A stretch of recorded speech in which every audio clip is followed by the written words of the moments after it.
Good evening, you're watching Left, Right and Centre. I'm Vishnu Show. Big news day today. Nitish Kumar has dumped the BJP, patched up with the RJD and is set to be sworn in tomorrow as Chief Minister of the new Mahagathbandhan coalition.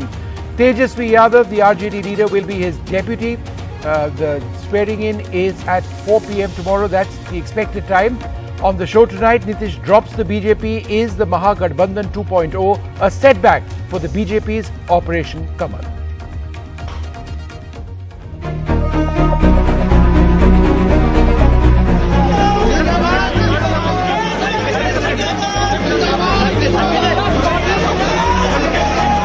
इस तरह से एक विवाद पैदा करने की कोशिश हो गई थी शुरू, वो हमको अच्छा नहीं लगता था।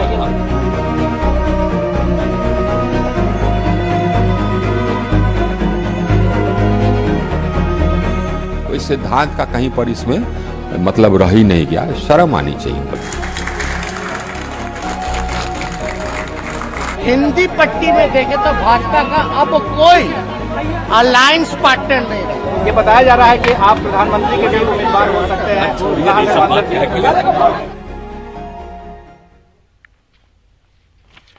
All right, an absolutely huge day in Bihar politics today. Well, joining us, Parimal Kumar of the JDU. We are also joined by Smita Prakash, Sagarika Ghosh, Alok Vats of the BJP, Anshul Avijit and Aman Lekhi. And later on this program, we've got Chirag Paswan as well. I'd like to thank you all very much for being with us. Let me come to you first, Sagarika. There was this huge expectation that there was this tape recording apparently of JDU leaders being approached to change sides. Do you sense that there's something explosive that is yet to be revealed, that there's a lot that Nitish Kumar has left unsaid so far? Well, Vishnu, I think if you look at the numbers, the JDU and the RJD at the moment have a clear majority. It will require about 30 JDU legislators to cross over and join the BJP. There are reports, there have been reports all of today that those are the efforts afoot, but that's not going to happen in a hurry. Right. Remember, Vishnu, I don't think the BJP in Bihar is as much of a powerful party as it is in Uttar Pradesh or even as it was in Maharashtra. It's difficult to break the JDU at the moment. I think that there are these rumors going around, but I would say that the JDU and RJD at the moment are in a comfortable place in terms of the majority in the House. And I think that, for the 8th time, Nitish Kumar will be sworn in as Chief Minister. I think we can say about Nitish Kumar quite easily. That, quite easily. He will easily be sworn in, and that he has no permanent friends or permanent enemies. Nitish Kumar only has permanent interests, and Nitish Kumar's interests are Nitish Kumar. Are his own, so right? At the moment, I think he's played his last he's played his last dice. I think he's playing a survival game. His last dice till his next dice. Hang on, Sagarika. Yes, he's thrown the last dice, but where he's going to go next, we don't know. So where he'll be in 2023 or even early 2024, we don't know for the moment. We know where he hopes he's going to be, but whether he's going to get there or not, we don't know. Hang on a second. At the moment, he is where he is, but we don't know what he's going to do next. Aman Lekhi, it's incredible, isn't it? How the situation in Bihar is so very different from what we've seen in Maharashtra, where even now there are question marks on births, there's a legal challenge in the Supreme Court, God knows what's happened with governance, and there's this huge political discord even now. Whereas in Bihar, it's cut and dry, and one day it's all over. Isn't that? It's just incredible the difference between the two states. Absolutely, but the point I want to make is that this is yet another instance where intrigue and artifice actually trump law. Because the entire exercise, if you understand the principle behind it, is essentially to either have policy, that's why we have manifestos, or to have collective responsibility, accountability, which is the reason why you have a real executive, that's the council of ministers, accountable to the legislature. What is happening, and this is across states, what is happening, however, is that law has been reduced to mere numbers, and it is, insofar as the process is concerned, far from dealing with the constitutional ideals animated. It's a personal ambition which is number driven, which actually is moving on. And while all this is happening, and you called me on this particular show, law only looks askance, because the law has absolutely no play. This is a question of morality, and the want of it is something which is rather rampant across the political spectrum. Okay. Anshul Avijit, where does this leave the Congress party? I mean, in terms of berths, what, the post of speaker? No, I mean, we won't talk about berths or ministerships or anything, and talking about interest, that's very interesting. No, but why aren't you talking about berths? No, because that is not important. I'll tell you what is important. At this particular point of time, there has been an alignment of particular interests, a kind of a constellation of common objectives that have come together, which was to oust the BJP. We cannot tolerate the BJP. We cannot abide by them. We wanted them to go. And this moment in time signifies that moment. So whatever happens later, listen, we didn't engineer this. It wasn't like the BJP, which is constantly engineering collapses and destabilizing elected governments. We had nothing to do with this. We were sitting in the ringside watching the crossfire as it emerged 2 years before. I was there in Bihar in 2020 when the posters in Fraser Road, there were big hoardings in which there was no Nitish Kumar. There was no deference or dignity shown to him. There was only the picture of Narendra Modi ji, in which it was said, ki Bhajpa hai to bharosa hai. They had no bharosa with the JDU. And we've seen what went on later on, the kind of bickering that went on over various kind of ideological issues.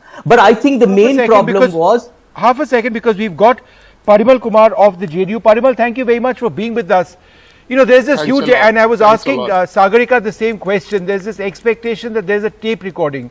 कोई tape recording है जिसमें कहा जा रहा है कि शायद एक टेप रिकॉर्डिंग है जिसमें बीजेपी के नेताओं या पता नहीं और कहीं कुछ नेताओं ने आपके पार्टी के नेताओं से कोशिश की उनको बीजेपी पे लाने के लिए? ऐसे कोई खबर है? ऐसे कोई एक्सप्लोसिव डॉक्यूमेंट्स या टेप रिकॉर्डिंग आप लोग कल निकालेंगे?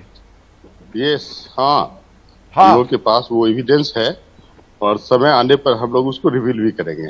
No, तो बेसिकली डिटेल्स क्या है? डिटेल्स बने, your party leaders were made offers by the BJP, आपके पार्टी के? Yes, no, actually since formation of this government ना, मतलब बीजेपी कंसिस्टेंटली कुछ न कुछ ऐसा काम कर रही है जिसके कारण गठबंधन के प्रति विश्वसनीयता खोती जा रही थी।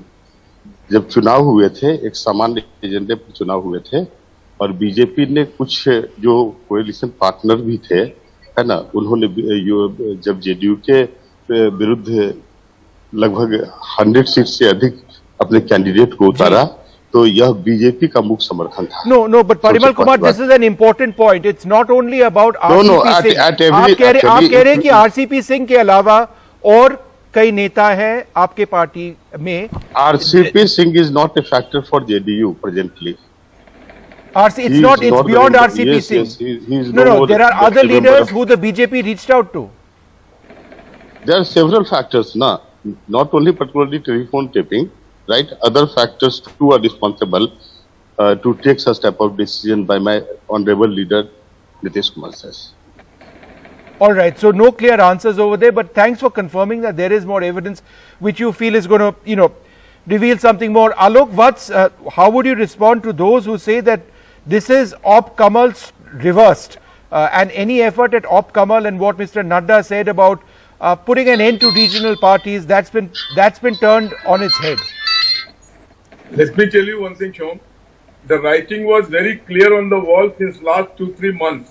The activities, और जिसको कहते हैं हिंदी में गलबहियां, in each other's arms, Nitish mellowing down towards Tejashwi and Tejashwi mellowing down towards Nitish. They had already reached a secret pact that they would sooner or later join hands with each other. Now they were looking for some excuse, so now they are saying there are tapes. If there were tapes, why didn't you reveal it? Bring it to the public. No, he says they're waiting for the right time. They have already formed the government. Now what is the right time? Parimal Kumar, why don't you reveal those tapes? You see, ये important है, मतलब एक evidence के आधार पर ही नहीं, बहुत सारे ऐसे फैक्ट हैं, बहुत सारे ऐसे सिद्धांत पहलू हैं जिसने हमारे नेता को एनडीए से अलग होने के लिए बाध्य किया है। हम लोग पूर्ण रूप से संवैधानिक प्रावधानों और धर्मनिरपेक्षता पर विश्वास करने वाले लोग हैं, लेकिन बीजेपी इन दिनों पूर्ण रूप से आरएसएस के एजेंडा पर काम कर रही है, जो कभी हमें स्वीकार नहीं। आप मेरे जवाब नहीं दे रहे।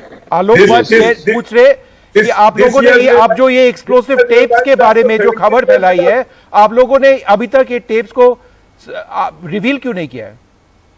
No, the time will come. We will certainly reveal all these facts. Why haven't you revealed it so far? After 17 years in power with us, they have now realized that we are not. No, we tolerated a lot. आप जानते हैं कि हमारे नेता Nitish Kumar zero tolerance की नीति अपनाते हैं. आपने हाल में सुना ही होगा कई बीजेपी कोटा के मंत्रियों ने बड़े पैमाने पर पैसा लेके, और आप वहां जाके सरकार बना रहे हैं जिसके राष्ट्रीय नेता चारा घोटाले में सजाता है. But you were till 2 days ago you were absolutely. देखिए आपको यह पहले यह समझना होगा कि हमारे नेता आदरणीय नीतीश कुमार की नीति क्या है.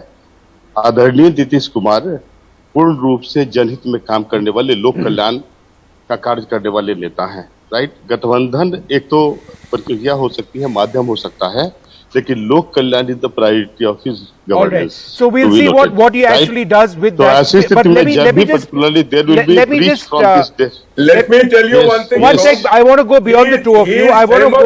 1 minute, Mr. Vats. There are lots of people on this panel. Let me ask the others a question.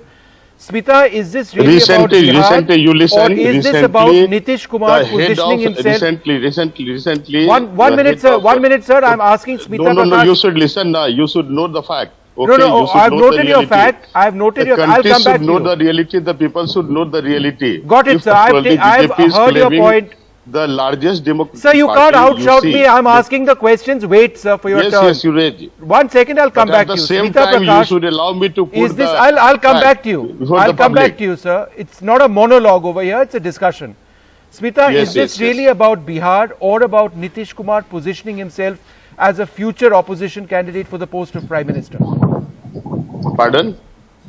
Actually, I'm asking Smita that question. Can you bring down his audio? I don't think he's getting my question. Yeah, go ahead, Smita.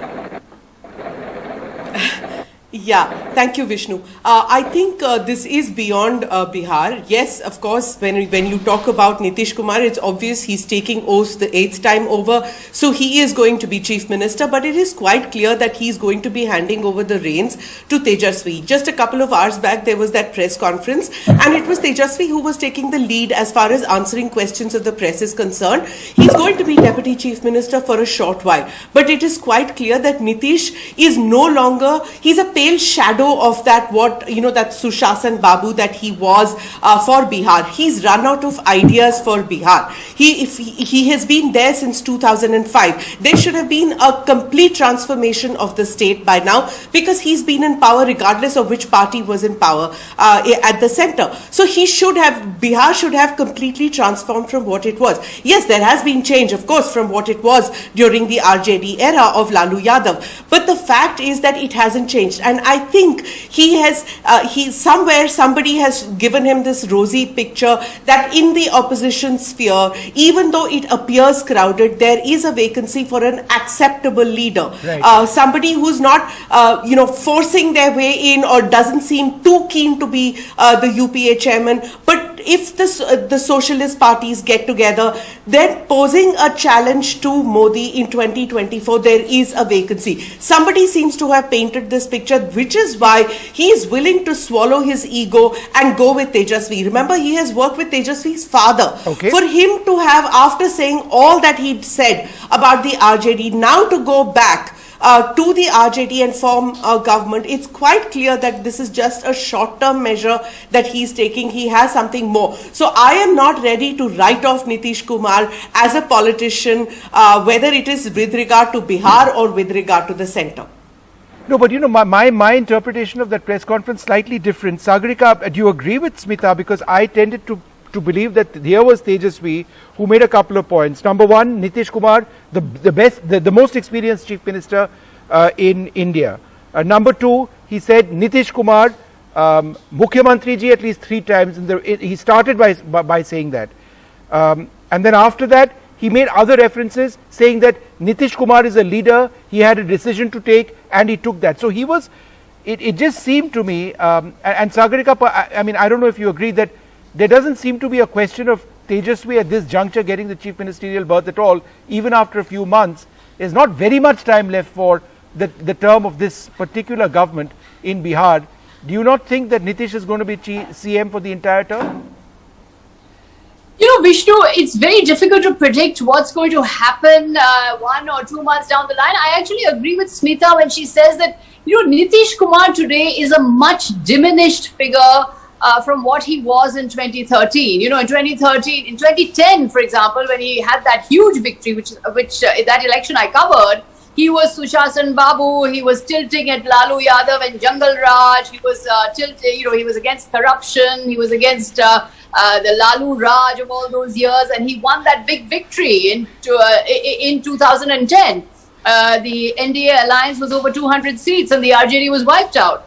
Then in 2013, he mounted the challenge to Narendra Modi and said, I will not tolerate a divisive leader, and he walked out of the NDA and joined forces with Lalu again in 2015 and won that big victory, but then walked out of the RJD alliance in 2017. So, as you pointed out, and as Smita said as well, that if it was a question of working with Tejashwi Yadav, then why did Nitish Kumar not ally with Tejashwi Yadav in the 2020 elections? The reasoning at that point, at that stage was that Nitish Kumar could not accept Tejashwi as his boss. He could not work under accused him of corruption, and today they're bedfellows. But now, how is he going to work with Tejashwi? I think that, I actually think, Vishnu, that, I think the larger question here is that, in the 1970s, there was the syndrome of anti-Congressism.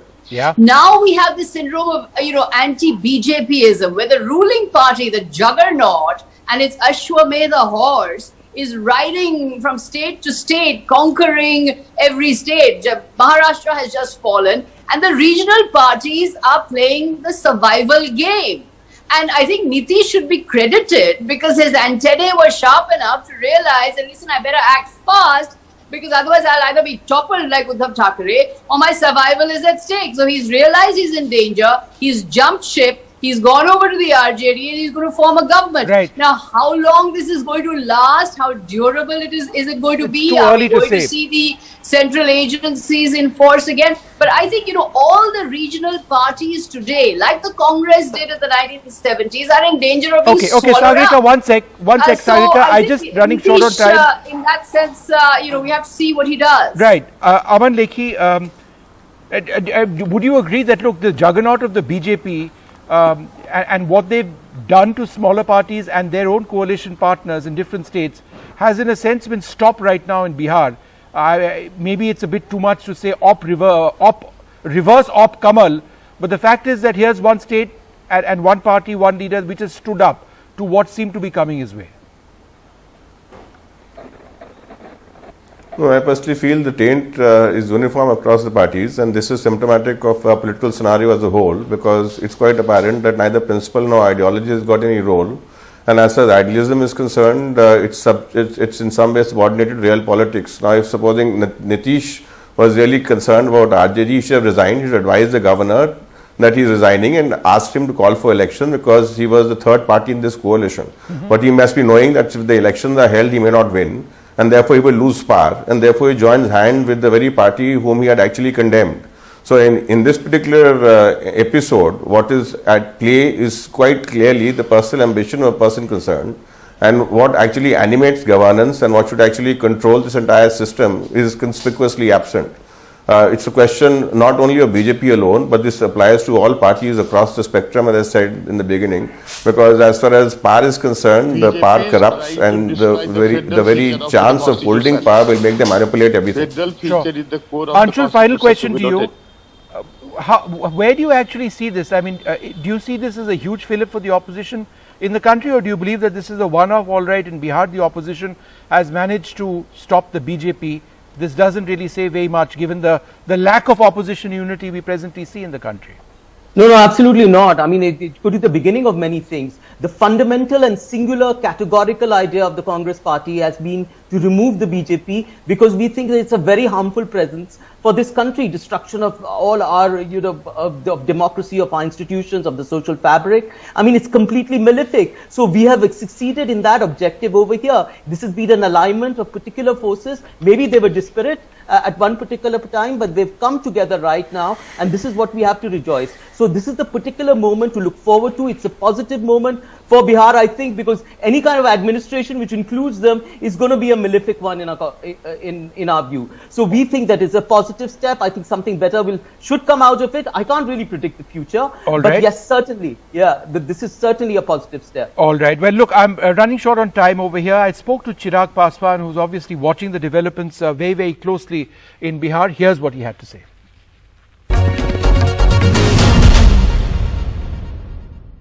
Well, joining us now, somebody who's looking very, very closely at the political developments in Bihar, Chirag Paswan, the MP of the LJP Ram Vilas. Thanks, Chirag, very much for speaking to us. Now, you know, I met you earlier today and you said that, among other things, Nitish Kumar could not be trusted, but Tejashwi Yadav just called him India's most experienced chief minister, referring to him as instantly as Mukhyamantri ji and talking about how good he is. So, why do you say that he could not be trusted? It seems the RJD is just fine with him. Well, I think, bhai, we should just forget and ignore what they say about each other now, because we have heard n number of statements and the kind of language that they have used against each other, because Mukhyamantri ji has been the part of all the possible parties, all the possible alliance in Bihar. He's been with Mahagathbandhan, been with NDA, back to Mahagathbandhan. So he has tried and tested all. So at times, there are people who have praised him. The minute when he leave this alliance again, which I know he will eventually. So the same Tejashwi ji will be using some other language for him, which he did in 2017 so when he left Mahagathbandhan and Nitish ji came to this. Why do you say he's going to? He doesn't. Eventually he will, because but eventually he'll come out with more options. He will leave the alliance because his ambitions, his aim is much higher. He wants himself to be projected as the Prime Minister candidate in 2024. Now, you know, in opposition, there are at least a dozen of them who wants to become the Prime Minister. So when his ambitions or when his when he'll not be heard, or if he'll not be listened to, or he'll not get what he wanted, so that would be the time when he'll start using these words again, that I'm feeling suffocated and I'm being humiliated, and then all of a sudden Antaratma ki awaaz jagna, and then opting out of the alliance and looking forward to a new alliance. So he's done that repeatedly. Now we are used to it. We're seeing this happening for the past 8 years, back to back, one after the other. You know, he's changing his alliance for his own convenience. Okay. So it will happen again very soon. Chirag, today you accuse Nitish Kumar of betraying people in Bihar. But some say that you did the same in the last assembly elections, the Chirag model as it's called, where you had allegedly BJP proxy candidates contesting against Nitish, bringing down his strength. So who betrayed who? In politics, it seems in Bihar, everybody is betraying somebody else. The allegation is that you betrayed him in the past. I would have betrayed if I would have done this without letting or without telling anyone. I announced it from the rooftop, not literally, but I held a press conference and everything, and I announced it that I'll be contesting alone. And I said that because I don't believe in the policies or the Nitis of Mukhyamantri Nitish Kumar, I don't trust that Sat Nishchay can bring any good to my state. So that's why I'll be fielding all my candidates against him, because I personally feel and I believe that it's because of Nitish Kumar ji, my state couldn't develop in the past 15 years. He going to be almost chief minister almost for 2 decades now, in 1 or 2 years. So in these 2 decades, what has he done for my state? So I don't believe that he's got a vision. I don't believe that he's got fresh ideas for the development of my state. Is the reason why I announced it. I said this on record that I'll be fielding all my candidates against Janata Dal United, and with utmost humility I accept that yes, I am responsible for his downfall. I am responsible for reducing his position from number 1 to number 3 and making more than 50% of his candidates lose the election. You don't regret that at all? Why do I regret it, bhai? I mean, I am contesting against him. So what else do you believe? What else do you think that contesting against him yet supporting him? That's not possible, right? Okay. I am contesting against him with an agenda to make him lose, and I succeeded. Now let's just dwell on the word betrayal, since we've been talking about that. Now, you know more than possibly anybody else what it feels like to be betrayed politically by people in your own party. So why criticize Nitish Kumar when he says that the BJP were out to betray him and his party? Sorry, your voice cracked by in between. I couldn't get the question. No, can you hear me now? Yeah. No, so I'll repeat that. Let's talk a little bit about betrayal. You know what it feels like to be betrayed politically. People in your own party have betrayed you in the past. Why criticize Nitish Kumar when he says that the BJP were out to, get him and his party? No, I'm not criticizing him. That's absolutely fine. If he thinks that Bharatiya Janata Party has betrayed him, all I'm saying that he should have gone for a fresh mandate rather than making these jod tod ki sarkare, because the mandate that he got in 2020 was for NDA, and my Mukhyamantri is doing this repeatedly. In 2014 the mandate was for Mahagathbandhan. Eventually he went with NDA and the Sarkar was with NDA. This time the mandate was for NDA, and now he'll be forming the government with Mahagathbandhan people. So all I am saying is that if you have an issue, whether they are trust issues or ideological issues or whatever issues if you are having, go and opt for a fresh mandate now. I would have respected him more if he would have gone to the governor and submitted his resignation and should have asked for fresh elections. I'll ask Mamahim Rajyapal that he should seriously consider this. Rather than making these jod tod ki sarkar, there should be a fresh mandate, because this is not what the people of Bihar selected as their government or as a chief minister. All right, Chirag Paswan, thank you so much for speaking to us.